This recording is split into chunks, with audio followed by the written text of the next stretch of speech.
فاشل تھا، تو 5000 بکریاں، 10,000 مرغ،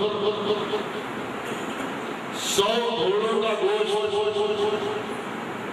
اپنے گھوڑے کھانے کا نام لو تو یہ ایسے بگڑ جاتے ہیں جیسے گدھا جو ہے نا، جیسے قرآن نے مثال دی ہے، کانوں حمر مستنفرہ فرق اسفرہ، جیسے شیر کو دیکھ لے گدھا، یہ اس کی سنت ہے۔ 100 گھوڑے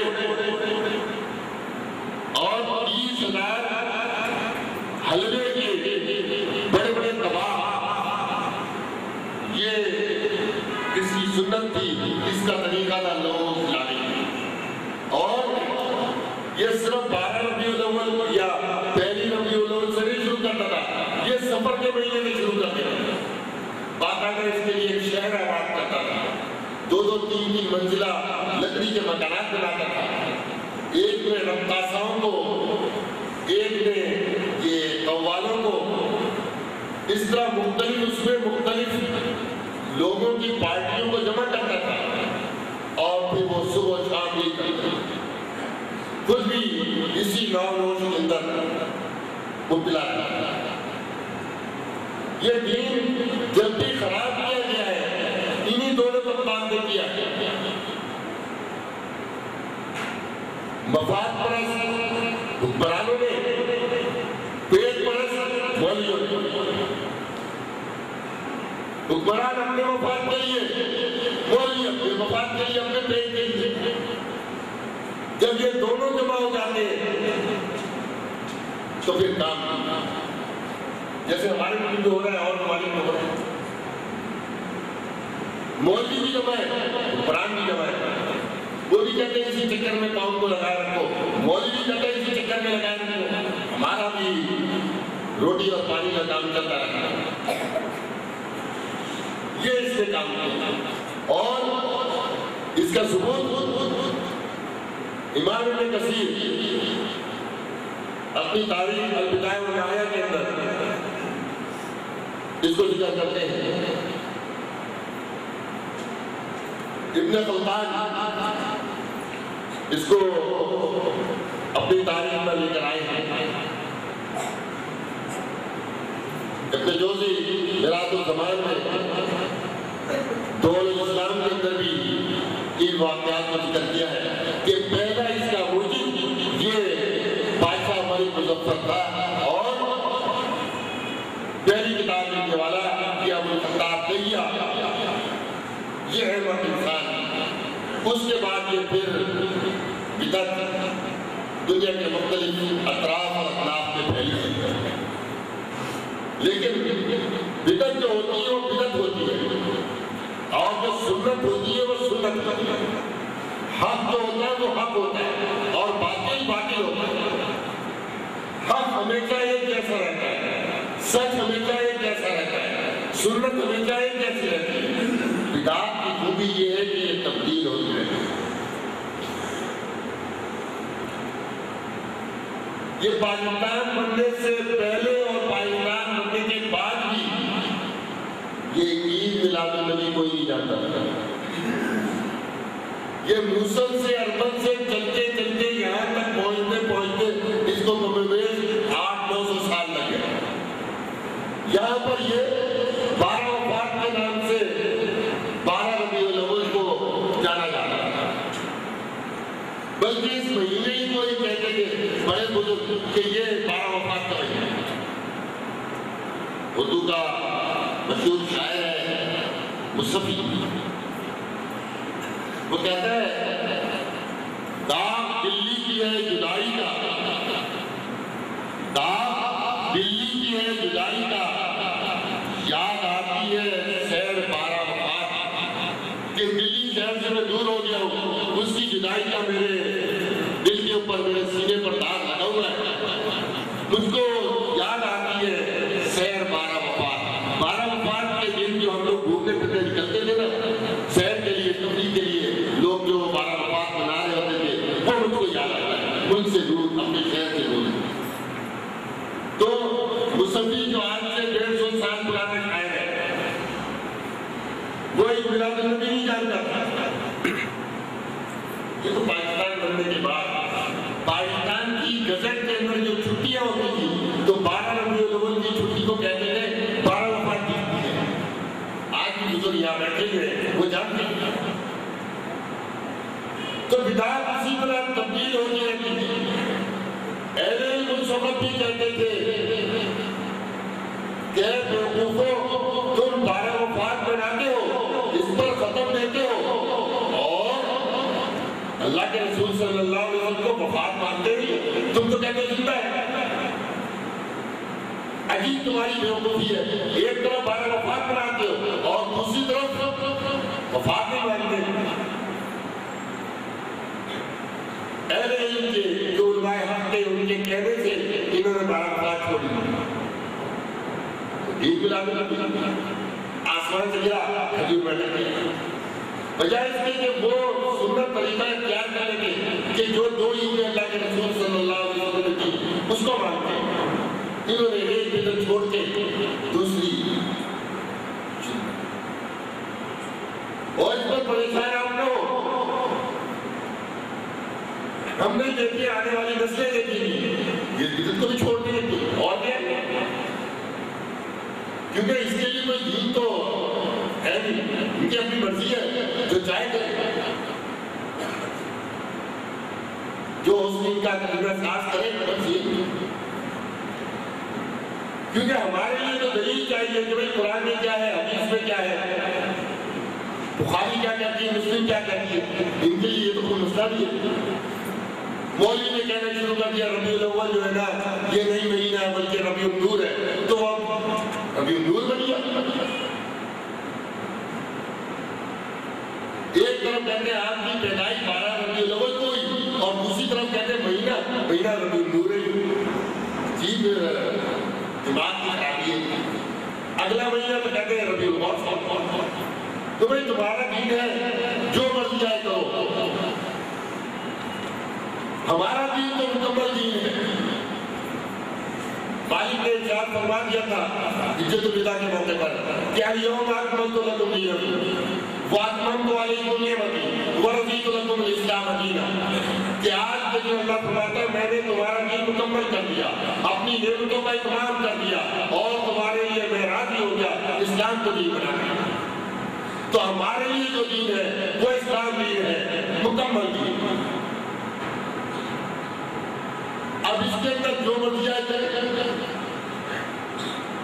کل میں رات کو گزر رہا تھا, ایک پروگرام کے سلسلے میں گیا تھا واپس وجہ کے علاقے میں, تو دیکھا نبی صلی اللہ علیہ وسلم کی قبر کے اوپر جو گنبد ہے اس کا اسٹیچو بنایا ہوا ہے,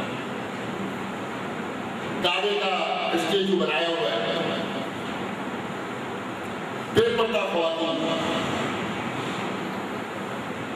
چھچورے لڑکے بھی ہوتے یہ گزر رہے اور ہر ایک کے ہاتھ میں موبائل ہے, اس سے فوٹو بنا رہے ہیں اس گنبد کی.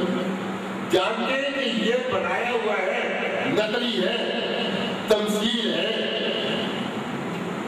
جانتے ہیں اصلی نہیں ہے. اصلی کے لیے تو یہاں سے عمرے کے لیے جائیں تو 1 لاکھ روپیہ لگتا ہے اور حج کے لیے جائیں تو 2.5 لاکھ روپیہ. وہ کون چیز کرے گا؟ بس ہماری محبت یہی پوری ہو جاتی ہے.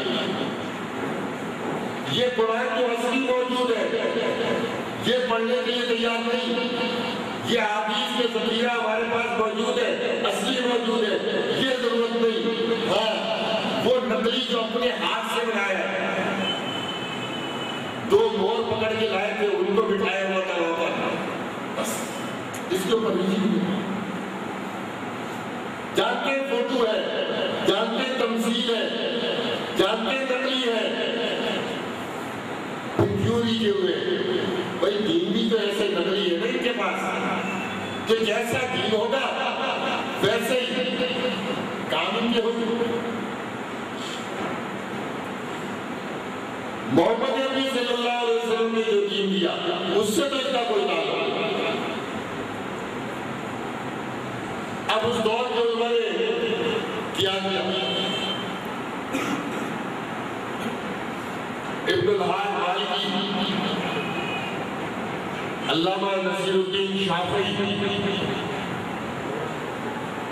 ابو بکر عبد الغنی بغدادی حنفی،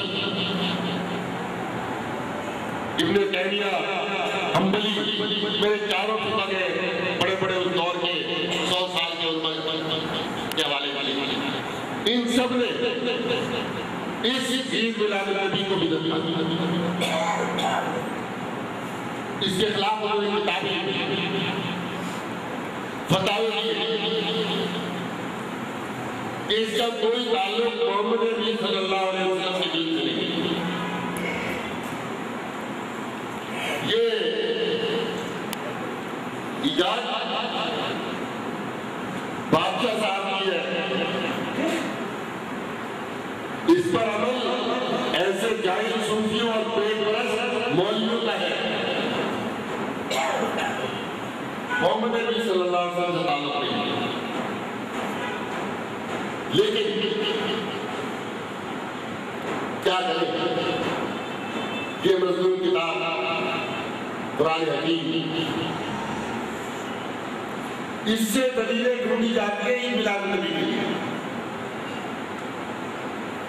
میں چند دلیل آپ کے سامنے ذکر کروں گا، اور اس سے پہلے میں یہ بتاتا چلوں کہ میرے پاس اس وقت جو نسخہ ہے قرآن حکیم کا، جس کا ترجمہ احمد رضا خان صاحب بریلی نے کیا ہے، جو اعلیٰ حضرت کے نام سے موسوم کیے جاتے ہیں، اور اس کی تفسیر جو ہے محمد نعیم الدین صاحب مراد آبادی کی ہے، اور جو دونوں انہی عید میلاد النبی منانے والے اسی گروہ کے سرخیر ہیں۔ دلیلیں جو دی جاتی ہیں ان میں بہت مشہور و معروف دلیل سورہ یونس کی آیت ہے، جس میں اللہ رب العزت نے یہ ارشاد فرمایا کہ قل بفضل اللہ وبرحمتہ فبذلک فلیفرحوا هو خیر مما یجمعون۔ یہ آیت بطور دلیل پیش کی جاتی ہے کہ آپ کہیے کہ اللہ کے فضل اور اس کی رحمت کے ساتھ بس چاہیے کہ فخر کریں، خوشی منائیں اس پر۔